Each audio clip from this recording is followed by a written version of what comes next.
All right, give it up for Susan. All right.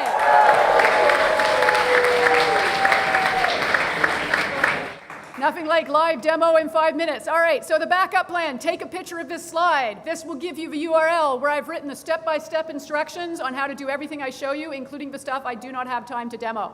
So that is it. My name is Susan Ibach. I'm from Microsoft. I go by Hockey Geek Girl because that gives me an excuse not to wear Microsoft shirts when I present. So I'm always walking around in a hockey jersey. It's what I do. All right, so as you guys are creating hackathons, I know one of the things you're constantly doing is people always have those basic questions. Where is it? When is it? How do I get my sponsorship information? And what does it cost? All these little questions. So there is a feature called QAmaker.ai that will actually create an FAQ bot for you based on either a spreadsheet or a PDF file or a website that already has your Q&A on it. So rather than having your Q&A buried, poof, pop it up. You can make a little chat bot for asking FAQ interactively. You go to QAmaker.ai, and you go in and you say you want to create a brand new knowledge base. This does use an Azure service in the background. On the blog post I gave you the URL to is a link on how you guys can get all that Azure stuff for free, so you can have access to this. First thing you need is a service in the back end that can actually create your FAQ bot. So you start by creating the service, and this is going to bring me into Azure. I already have an account. I'm already logged into Azure, and it's going to log me in. Pray that Susan doesn't have to start telling jokes as well. I usually do Chuck Norris jokes rather than Emilio Estevez jokes, but I'm a little out of practice. All right, so it's logging me into Azure, and it's going to bring me up a blade to create my Q&A service. And it's only a few settings I have to choose. All the defaults are going to be done for me. So all I literally have to do is give it a name. So I'm going to call it my MLH FAQ bot, or service actually, because this is the service that the bot is going to call. And it's set up to my subscription. I'm picking the free tier because I'm cheap.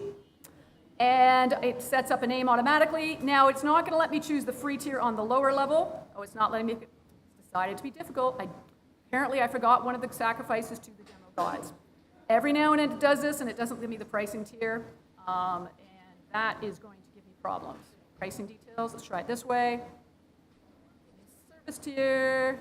Come on, baby.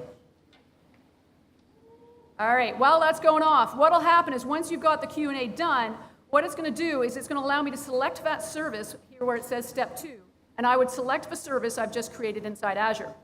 Then I just give it a name, whatever you want to call it, Bob, Emilio. Then I populate it. This is the key part. If you already have, so if you look at Hackcon, Hackcon already has an FAQ on the page. So if you scroll on to the basic home page, you will actually see an FAQ page there. So if I just go to North America, the main page, you will find there is some FAQ already up that they put onto it. But you kind of have to go looking for it. It's hidden sort of down here on the bottom. Like seriously, it's quite far down.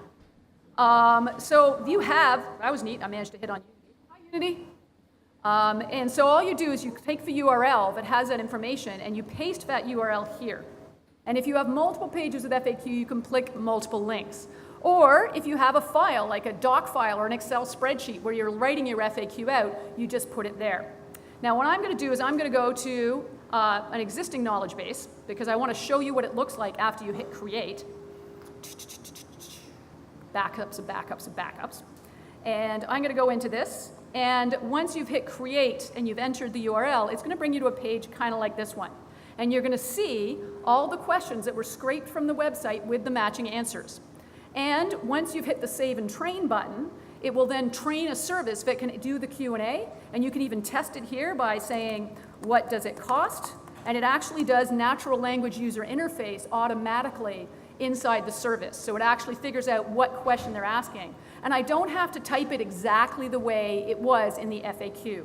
It actually looks at the words and is smart enough to realize when I say, what does it cost? Oh, this is probably the correct answer. And sometimes it won't have the correct answer.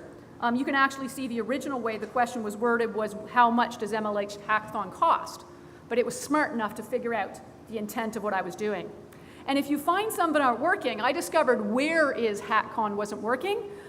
You can actually add additional questions by hitting the Add Q&A pair and add the additional questions with additional answers. And you can even add additional phrasing if there's a phrasing someone's using that isn't coming up with a match. Once you have this service done, then you just publish it. And once you publish it, it gives you back an HTTPS post call, which can then be connected to a bot and then deployed to a website. So when you're all done, all you literally need is you are going to basically create a basic HTML file. And inside that HTML file, you basically can you can copy and paste an iframe, which will allow you to embed the chatbot right inside the website.